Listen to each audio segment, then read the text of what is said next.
인사하겠습니다. 사랑합니다. 축복합니다. 이렇게 인사하겠습니다.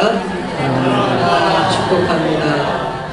할렐루야. 오늘 어린이 주일이라고 잠옷실에 우리 어린이들이 많이 왔어요. 저기 꼭 어린이 주일 그 기념품 꼭 챙겨주시기 바랍니다. 우리 여기 잘 안 보이시지만 우리 잠옷실에 있는 우리 어린이들 앞으로 하나님께서 크게 축복하라고 우리 박수 한번 하겠습니다.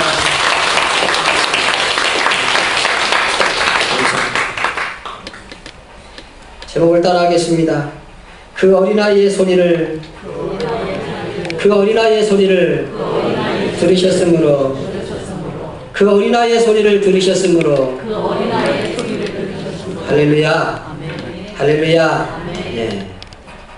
예수님의 행적을 보면 당시에 존재감이 없었던 어린아이, 여자들, 특별히 이방 여인들에게도 관심과 사랑을 나타내신 것을 볼 수가 있습니다.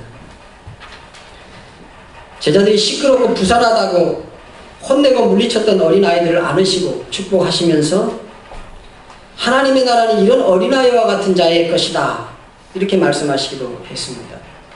인류가 어린아이들의 위대성과 가능성을 알게 된 것은 그리 오래되지 않았습니다. 20세기에 이르러서야 어린이와 여자의 위대성과 가능성을 공식적으로 그렇게 인정하게 되었습니다. 20세기 말에 세계적인 학자들이 다 모여서 20세기의 최대 발견이 무엇이냐 이런 논의를 하는 자리가 있었습니다. 아주 권위 있는 학자들이 세계에서 모여서 그런 의논을 하였는데 그 자리에서 20세기의 최대 발견은 첫 번째로 여성이다 그랬습니다. 여자들이 1800년대 중반까지도 투표권이 없었다는 걸 아시죠? 그래서 20세기의 최대 발견은 여성을 발견한 것이고 그 다음에 또 어린이를 발견한 것이다. 어린이의 가능성을 발견한 것이고 그 전 세기까지는 주로 군대에 나갈 남자의 숫자만을 대부분 숫자로 세웠습니다. 20살에서 50세 혹은 20살에서 60세까지 전쟁에 나갈 만한 남자의 숫자만 인구의 숫자에 집어넣었습니다. 그리고 여자와 아이들은 거의 숫자에 치지도 않았지요. 20세기에 들어서 여성을 발견하고 어린이를 발견한 것이 그 가능성을 발견한 것이 20세기의 가장 큰 발견이다. 그리고 세 번째 가장 위대한 발견은 핵의 발견이다. 뭐 이렇게 결론을 지었습니다. 그래서 참 우리나라 같이 이렇게 호주제를 하려고 하니까 말하자면 유교를 신봉하는 유생들이 성균관에서 다 일어나가지고 반대 성명을 내고 이런 나라에도 지금 박근혜 대통령이 여성이 대통령이 되어서 참 나라를 다스리는 참 이런 시대가 되었습니다. 오늘날 우리나라의 현실을 볼 때 여성의 인권과 지위는 날로 향상되고 있는데 어린이의 숫자는 숫자적으로 너무 감소해서 미래에 구분이 쇠할 위기의식을 느낄 지경이 되었습니다. 앞으로 몇십 년 후에는 한국에서 한국 사람이 없어질 것이다. 뭐 이런 전망까지 나오는 아주 정말 구분이 쇠퇴할 위기를 느낄 그런 지경이 되었습니다. 그래서 이 새삼 어린이 주일은 아주 어느 때보다 중요하다고 할 수 있겠습니다. 하나님께서 또 한국교회를 세운 선교사들이 한국교회 초대에 어린이들이라고 하는 것이 너무 중요하다. 예수님은 어린아이들과 여자들의 숫자를 세지도 않는 그런 시대에 어린이의 중요성을 아시고 그들을 안고 천국은 이런 자의 것이라고 하고 그들이 내게 오는 것을 금하지 말라고 말씀하셨던 그 예수님의 그 태도와 말씀을 따라서 우리나라의 어린이 주일을 그렇게 만들었습니다. 또 소파 방정환 선생님이라고 하는 어린이를 아주 사랑하는 그런 지도자가 나와서 그때 당시에 어린 아이들, 천대받은 어린 아이들을 이들은 너무도 귀중한 존재들인데 이렇게 천대를 받고 있는데 어떻게 그들에게 존칭이 없을까 해서 늙은이, 젊은이, 그 다음에 어린 아이에게도 뒤에 존칭 어미를 써서 어린이라고 하는 이름으로 부르고 그리고 최초로 어린이라고 하는 잡지를 발간을 해서 어른들이 보게끔 하였습니다. 정말 어린이는 이 시대의 중요한 그런 사람들이라고 할 수 있습니다. 오늘 본문은 아브라함의 부인 사라의 몸종 하갈의 아들에 관한 이야기입니다. 아브라함과 사라에게서 자식이 생산되지 않으니까 사라는 자기가 시집 올 때 데리고 온 몸종 하갈을 통하여서 후손을 얻으려고 했습니다. 그래서 이스마엘이라고 하는 아들이 몸종 하갈로부터 났습니다. 근데 이 여인들의 질투심이라고 하는 것은 그 누구도 어떻게 할 수 없다 그러지요. 이 하갈이 몸종인데 아들을 딱 낳더니 주인 행세를 하려고 합니다. 그 사라가 그 질투심에 견디지를 못하고 하갈과 이스마엘을 쫓아내기로 그렇게 결정되었습니다. 아무튼 우여곡절 끝에 몸종 하갈과 이스마엘은 주인 아브라함의 집에서 쫓겨나서 정말 척박한 광야로 그저 물이나 조금 담은 물주머니와 함께 어린 아들을 데리고 하갈은 쫓겨나서 광야를 가게 되었습니다. 여러분, 광야라고 하는 땅에 여러분은 안 가봐서 그렇지요. 광야에서 하루 버티기도 정말 어렵습니다. 뭐 물 없고요.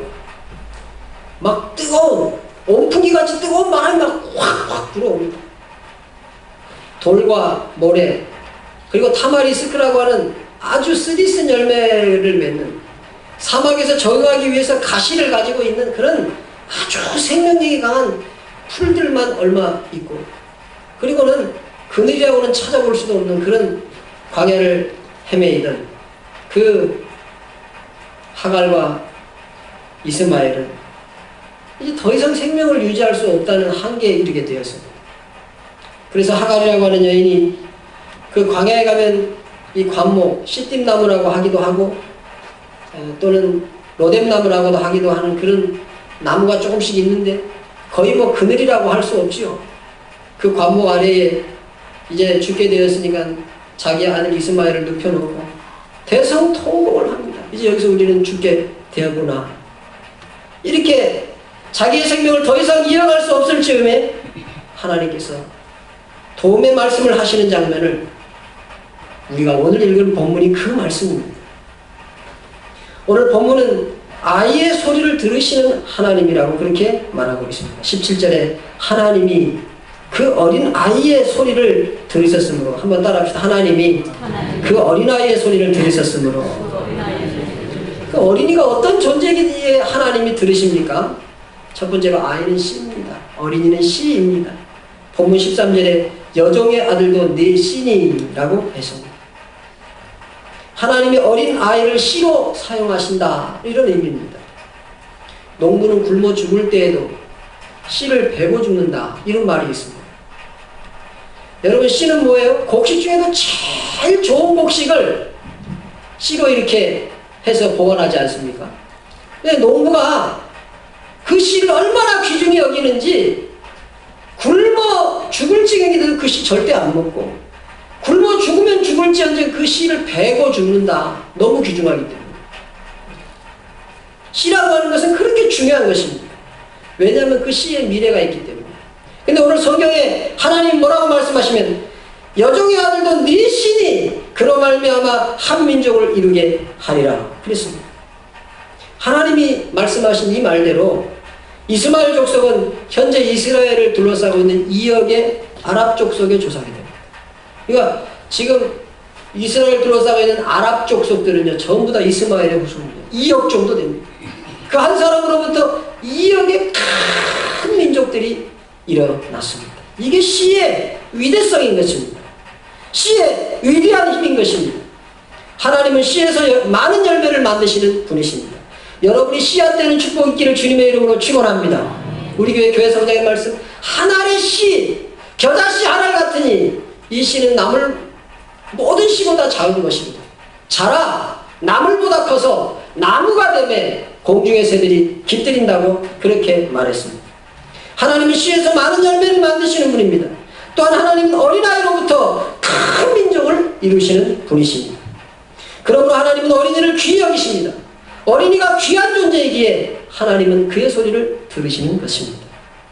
여러분, 하나님이 어린이의 소리를 들으시는데 여러분은 어린이가 아무것도 모른다고 무시하지 말기를 바랍니다. 손자들의 말을 무시하면 안 돼요. 아니, 내가 아무것도 모르는데 이러면 안 됩니다. 그 어린아이의 소리를 들으셨으므로 어린이가 누구이기에 하나님이 그 소리를 들으십니까? 어린이는 하나님이 받으시는 인격체입니다. 오늘 본문에서 하나님은 어린아이의 소리를 들으셨다고 했습니다. 오늘 본문의 정황을 보면 애가 타고 간절한 울부짖음은 이스마엘의 어머니 하갈이라고 할 수 있어요. 사실 이 어린아이는 이 포대기에 쌓여가지고 잘 모릅니다. 그냥 배고프면 울고 그런 어린아이예요.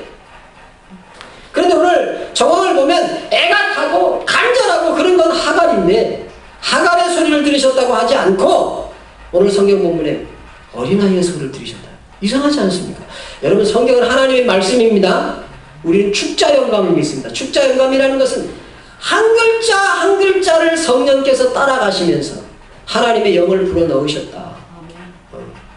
이 말씀이 기록될 때 그냥 기록된 게 아니에요. 우리가 생각할 때는 하갈이 애가 타고 하나님 앞에 울부짖고 울으니까 야, 하나님께서 하갈의 기도 소리를 들으셨다 이럴 것 같은데 오늘 성경 본문에 그 어린 아이의 소리를 들으셨다 이렇게 기록하고 있습니다. 제가 오늘 성경 본문을 보면서 제목을 그 어린 아이의 소리를 들으셨으므로 이런 제목이 나온 것입니다.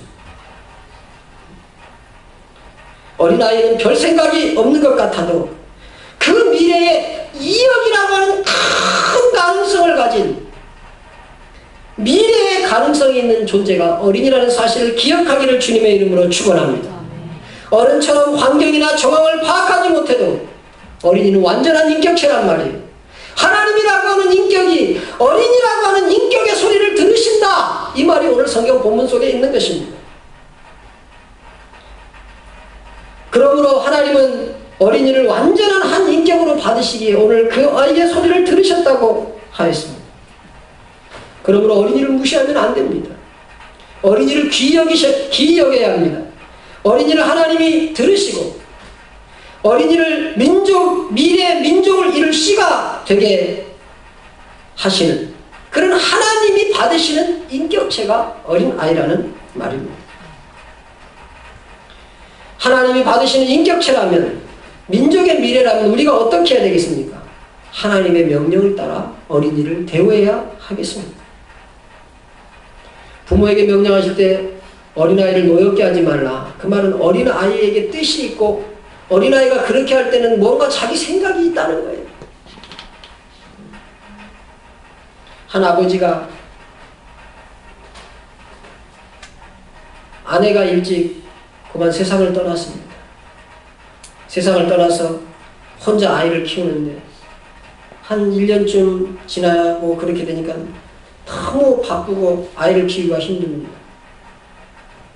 어느 날 좀 늦게 퇴근을 해서 집에 막 들어와가지고 이제 막 씻고 침대에 누우려고 이불을 확 들치니까 그만 그 속에 컵라면이 있다고 헐칵 쏟아집니다.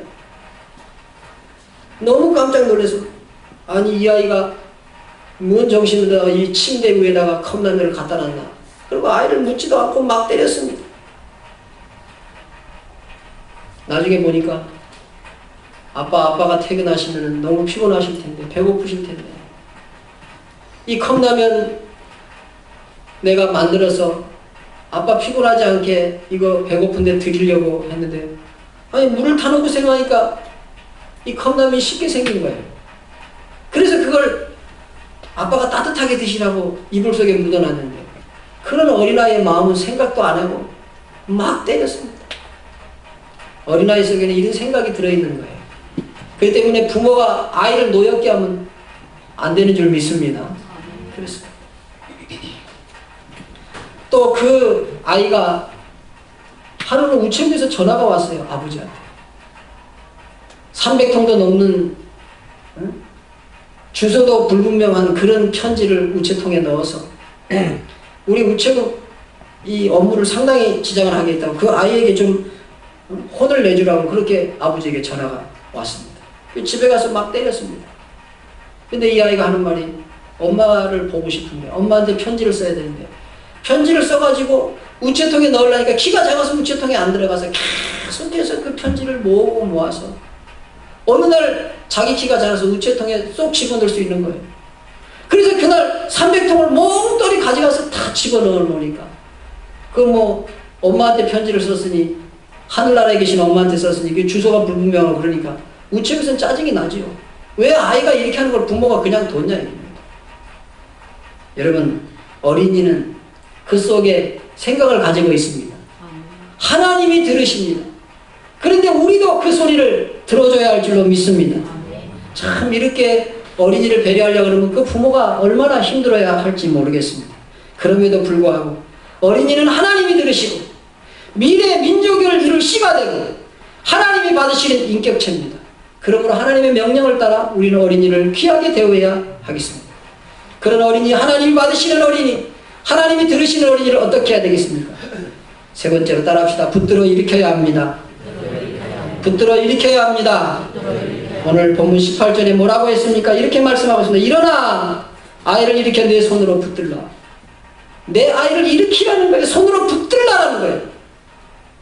그가 큰 민족을 이루게 하리라. 이게 하나님의 약속입니다. 따라합시다. 우리 손으로 아이들을 일으켜야 합니다.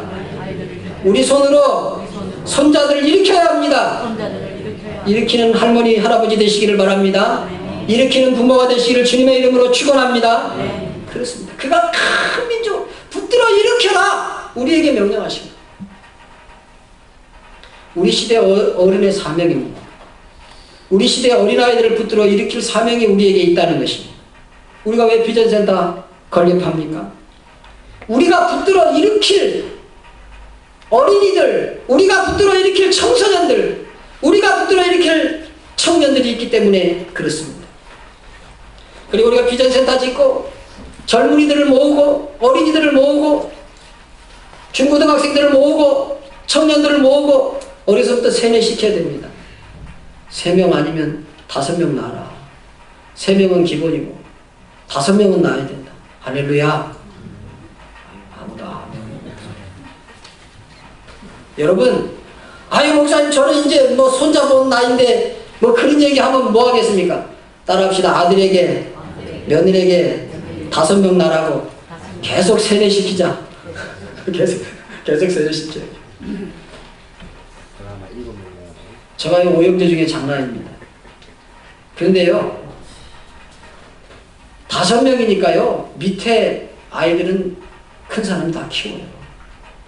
어려워서 안 될 것 같은데 많이 나면 많이 난 대로 다 잘 자라요.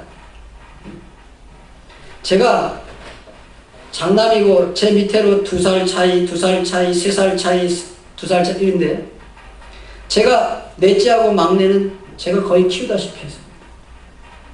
어머니가 이 생선 장사를 하셨는데 생선 장사를 하시려고 그러면 이제 우리들은 학교 가고 제가 이제 초등학교 6학년 때입니다. 그러면 이제 넷째하고 막내가 집에 있는데 그때는 뭐 유치원 어린이집 이런 거 없으니까 그래서 넷째는 집에다 두고 가면 학교 갔다 오면 이제 어떻게 돌볼 수가 있으니까 그냥 집에 조금 놀게 놔두는데 막내가 문제. 그러니까 어머니가 없고 장사를 하러 갔었어요.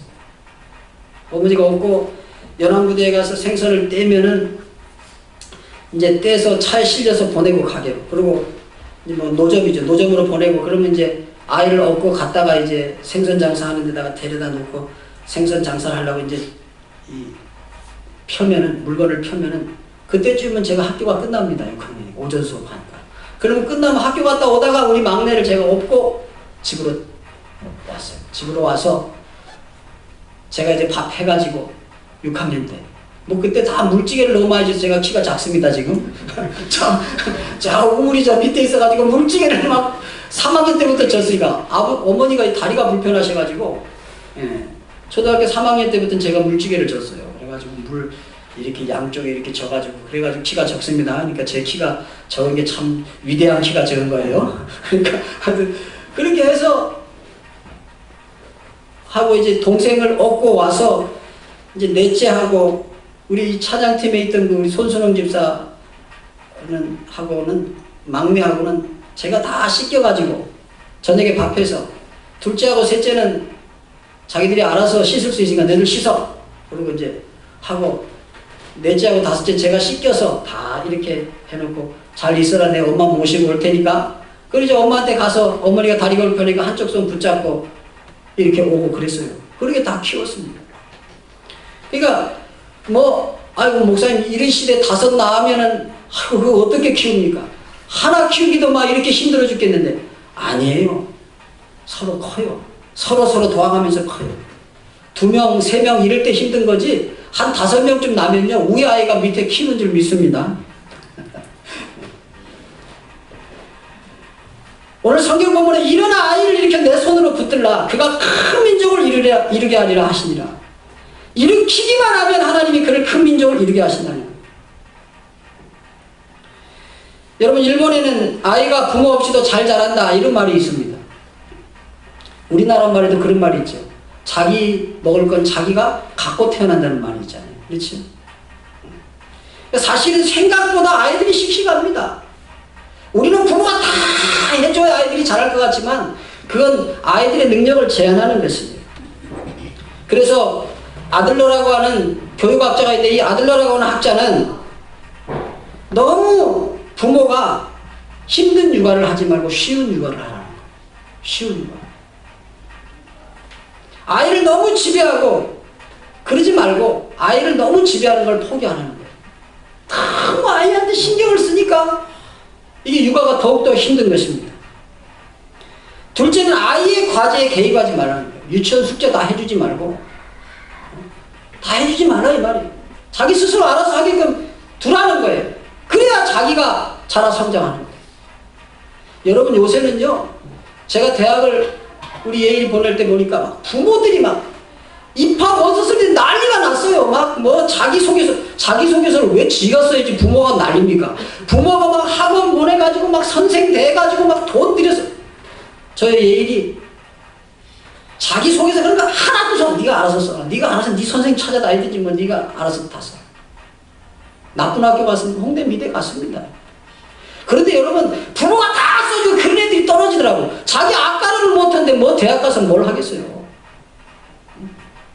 그러니까 너무 아들러라고 하는 학자는 그랬어요. 쉬운 육아를 해라. 너무 지배하지 말라. 지배하려고 그러지 말아라. 아이의 과제에 개입하지 마라. 아이와 부모 역할은 차이가 있는데 아이가 할 일이 있고 부모가 할 일이 있다. 아이와 부모가 대등하다는 거예요. 대등. 그러니까 아이를 많이 낳으면은요. 여러분 여러 가지 사회적으로 볼 때 사회가 더 원활하고 사회 인간관계가 훨씬 뛰어납니다. 여러분 마지는 그 아들러라고 하는 학자가 여러 그 순서에 대한 연구도 했는데요. 마지는 폐위된 왕적인 그런 성격이 있다. 처음에 태어나면 막 위해지다가 둘째가 딱 태어나면은 아이가 첫째 아이를 조금 이렇게 등하냐고 막 이제 신생하니까 거기 신경을 막 쓰니까 자기가 왕 같았는데 자기가 폐위된 느낌이라 그런 상처가 큰아이에게는 있다는 거예요. 그러니까 큰아이들은 상당히 또 고지식하죠. 둘째는요 태어날 때부터 경쟁이에요. 딱 태어나보니까 나보다 나이가 더 많은 형이나 누나를 이겨먹어야 돼요. 그런데 여러분 둘째가요 굉장히 끈질기고 아주 그 생존력이 강합니다. 둘째가. 왜냐하면 딱 태어나자마자 나보다 나이 많은 형이나 누나를 이겨먹어야 되니까. 둘째가 그래서 성공하는 사람들이 많아요. 사실. 성경에도 보면 에서보다 야곱이 성공하잖아요. 11번째 아들 요셉이 성공하지 않습니까? 딱 태어나자마자 경쟁자예요. 그러니까 우리 둘째 예일이는 아빠 나 언제 형 돼? 맨날 그랬어요. 자기가 언제 형 돼? 언제 형 되기는 뭘 언제 형 돼? 2번째 태어났으면 죽을 때까지 형 안 되지. 그러니까 그만큼 경쟁력이 있는 거야. 막 경쟁하려고 그러기 때문에 둘째 아이들이 사업하면 잘하고 끝까지 끈질기게 경쟁해가지고. 셋째는 조금 불공평한 사회다 그런 느낌이 든대요. 왜냐면은 엄마가 부모가 첫째도 키워보고 둘째도 키워봤기 때문에 셋째는 설렁설렁 키우거든요. 그러니까 야 나는 이게 뭐 나 참 불쌍하다 이러면서 자란대요. 셋째는. 막내는 너무 가족이 어린애고 막 관심을 많이 받다 보니까 과잉보호하고 막 다른 사람에게 과도하게 의존할 가능성이 있다. 물론 이것들은 약점들입니다. 그 성격에. 그런데 혼자 있는 아이, 무남동녀, 외아들 이런 사람은 자신의 중요성에 대해서 과장된 생각을 갖고 있다는 거예요. 사실은 요새는 첫째하고 둘째만 있거나 외아들이어가지고 이게 막 사회가 인간관계가 소통이 잘 안 되는 거야. 여럿이 나야 막 경쟁하는 놈도 있고 뭐 이런 사람도 있고 저런 성격의 사람도 있어서 사회가 막 이렇게 섞이고 재밌게 되고 다양하게 되고 아름답게 되는 거예요. 우리나라가 많이 나야 될 줄로 믿습니다. 많이 못 나시는 분, 이제 나는 틀렸어요. 그런 분들은 자식들한테, 손자들한테 빨리 많이 나라고 하세요. 계속 이야기하세요. 우리 목사님이 그러는데 기본으로 3명은 낳아야 되고 5명 낳아야 된단다. 할렐루야. 제가 그런 운동 계속 할 거예요. 우리 아이들한테도 경건한 믿음의 사람이 자식들 많이 낳아서 경건한 우선을 많이 만들어야 양국 사랑의 교회 나중에 배가 되죠. 3배가 되죠. 할렐루야. 이스마엘 한 사람 몇 명 됐다고요? 2억이 됐다고. 2억. 오늘 성경은 하나님은 아이를 붙들어 일으키라고 했습니다. 아무리 어려워도 우리는 하나님의 명령대로 아이를 붙들어 일으켜야 됩니다. 그러면 하나님이 놀라운 결과, 놀라운 축복으로 함께 하십니다. 18절에 일어나 아이를 일으켜 내 손으로 붙들라. 그가 큰 민족을 이루게 하리라 했다고 했습니다. 내 손으로 붙들면, 따라합시다. 우리 손으로 붙들면, 우리 손으로 붙들면 하나님이 나머지 책임지신다. 믿기를 축원합니다. 믿기를 축원합니다. 자녀들 머리떨어 있으면 전화 오면 그러세요. 며느리한테 전화 오면. 내 생각은 아니고 우리 목사님이 그러는데 3명은 낳고 5명까지 낳았나. 그렇게 하시기 바랍니다. 그렇게 하세요. 아이들 아직 장가 안 갔으면 여기 시집 안 간 처녀, 총각, 학생들 나는 5명 낳아야 되겠다. 5명 낳으면 좋아요. 큰일 있을 때 다 협력해가지고 상 치를 때도 상주 자리 뭐 조금 덜 피곤하게 서도 돼요. 한 사람은 계속 써야 되잖아요. 그 5명이면 한 2사람 빠져도 몰라요. 얼마나 짐이 가벼워지는지 모릅니다. 그리고 서로 다 이 사람이 어려우면 이 형제가 어려우면 또 도와서 일어나고 이 형제가 어려우면 또 도와서 일어나고 이런 역사가 있는 것이 자녀가 많은 축복이고 또 나라의 미래도 밝은 줄 믿습니다. 지금 한국이요 너무 아이를 안 낳아서 국군이 쇠할 지경에 이르렀습니다. 내 손으로 붙들라. 그러면 하나님이 큰 민족을 이루는 책임은 내가 지겠다. 하나님이 지겠다고 그렇게 말씀하셨습니다.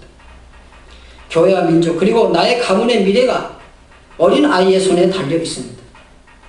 이를 붙들어 일으킬 때 내 힘만으로는 잘 안 됩니다. 벅찹니다. 하나님의 사랑을 공급받고 하나님의 힘을 공급받아야 되겠습니다. 따라합시다. 사랑으로 자녀를 양육합시다. 여러분 사랑의 힘이 필요합니다. 근데 이 힘이 내게 붙여요. 그러므로 하나님 앞에 이 사랑의 힘을 달라고 그렇게 기도해야 하겠습니다. 오늘 이 시간에 잠시 삼중고에 시달렸던 헬렌 켈러를 키웠던 사랑의 힘을 공급받아 키웠던 그 이야기를 한번 영상으로 보기를 원합니다. 우리 이 시간에 잠깐 앤에 대한 영상을 한번 좀 틀어주시기 바랍니다.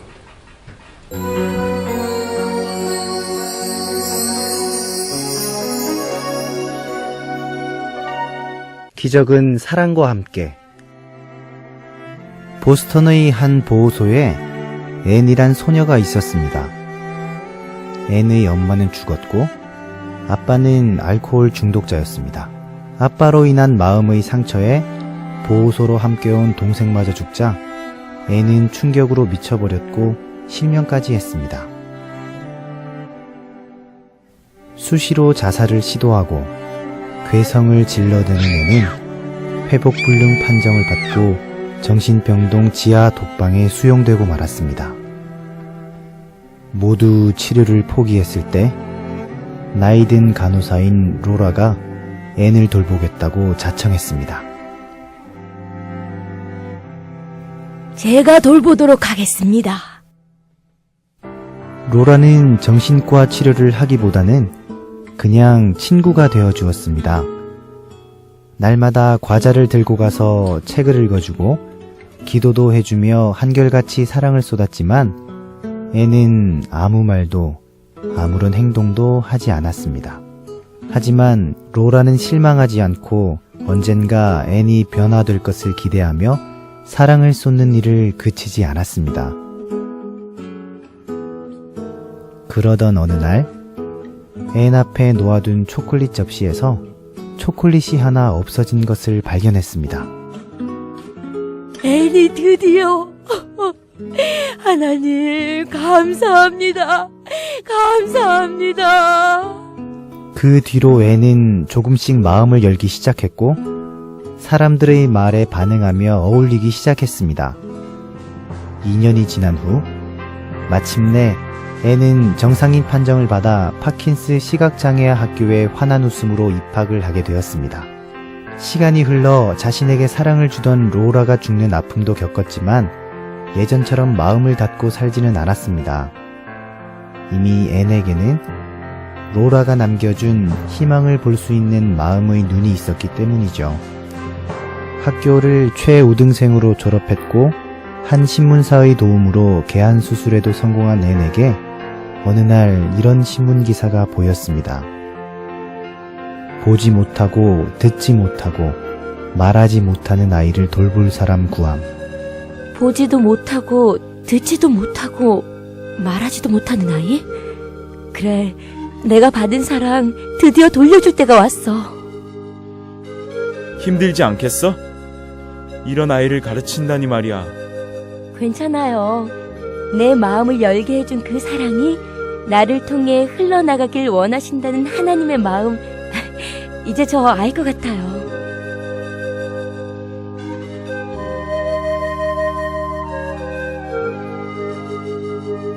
아이의 이름은 바로 헬렌 켈러이고 앤의 정식 이름은 앤 셜리번입니다. 헬렌 켈러의 선생님으로서 48년 동안 그녀와 함께 있어준 앤. 그녀가 있었기에 보지도 듣지도 말하지도 못하던 삼중의 고통을 극복하고 사람들의 마음속에 희망을 주는 인물로 살아갈 수 있었습니다. 스스로의 한계를 뛰어넘게 만드는 사랑. 우리가 아직 죄인 되었을 때 우리를 위해 죽으셨던 예수님의 그 사랑이 오늘도 다른 사람을 사랑할 힘이 되어줍니다. 가난한 사람들과 필요한 사람들에게 달려가는 발과 손끝에서 다른 이의 불행과 결핍을 보는 눈과 귀에서 예수님의 사랑이 전해지길 기도합니다. 하나님이 우리를 사랑하시는 사랑을 우리가 알고 믿었느니 하나님은 사랑이시라. 사랑 안에 거하는 자는 하나님 안에 거하고 하나님도 그 안에 거하시느니라. 요한일서 4장 16절 말씀.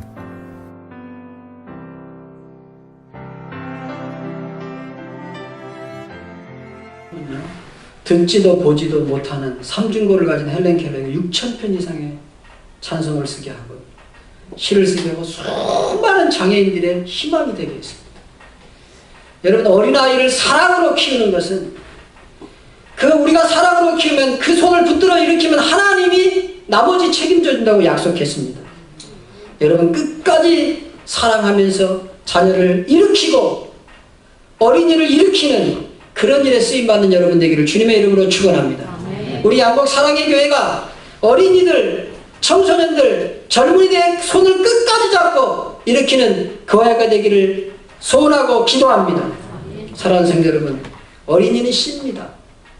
씨는 굶어 죽더라도 희생시키지 않고 배고 죽어야 될 만큼 귀중한 그런 존재가 씨입니다. 어린이의 귀중성입니다. 그 어린이는 하나님이 받으시는 귀중한 존재입니다. 그러므로 어린이는 어른의 사명입니다. 따라합시다. 어린이는 어른의 사명입니다. 어른의 사명입니다. 사람이 준 사명이 아니고 하나님이 주신 사명. 그러므로 여러분, 할아버지 할머니 손자를 위해서 기도 많이 하시기를 바랍니다. 할아버지 할머니 손자를 위해서 쏟아부으시기를 주님의 이름으로 축원합니다. 여러분, 자녀들을 위해서 힘있게 도와주고 일으켜 주시기를 주님의 이름으로 축원합니다. 그리고 자녀들을 많이 낳도록 독려하시기를 바랍니다. 저 때는 둘만 낳아 잘 기르자, 둘도 많다 하나만 낳자, 이게 세뇌가 돼가지고 이렇게 됐어요. 지금부터 아주 세뇌해야 됩니다. 기본으로 3명은 낳아야 됩니다. 5명 낳으면 더 좋다. 아주 세뇌시켜야 한국 교회도 부흥을 할 것이고 나라의 구금도 일어날 줄 믿습니다. 그렇습니다. 그들을 일으켜야 한국 교회가 삽니다. 그들을 일으켜야 살아가는 조국 대한민국이 일어납니다. 그들이 일어나야 우리 가문의 미래가 일어나는 것입니다. 그저 자식이니까 손자니까가 아니고 하나님이 우리에게 맡긴 사명, 어린이입니다. 하나님이 주시는 사명으로 자녀와 손자를 위해서 기도하고 그들을 일으키는 그런 일에 쓰임받고, 우리 양곡 사랑의 교회가 이 양곡에 있는 동안에 이 지역의 수많은 어린이, 수많은 청소년들을 그들을 손을 잡아 일으켜 위대한 하나님의 사람으로 만들어내는 그런 교회, 그런 사명 감당하는 교회 되기를 주님의 이름으로 축원합니다. 이 시간에 잠시 기도하시겠습니다. 하나님, 내가 어린이의 소리를 들으시는 그 하나님 앞에 우리 어린이들을 일으키게 도와주시고, 하나님, 우리 어린이들, 청소년들, 젊은이들, 우리의 사명이니 그들의 손을 잡아 일으킬 수 있는 그런 믿음의 사람이 되길 바랍니다. 자녀들을 위해서 기도하시고 손자들을 위해서 이 시간에 잠시 기도하시고, 하나님 아버지, 어린아이의 소리를 들으시는 하나님 아버지,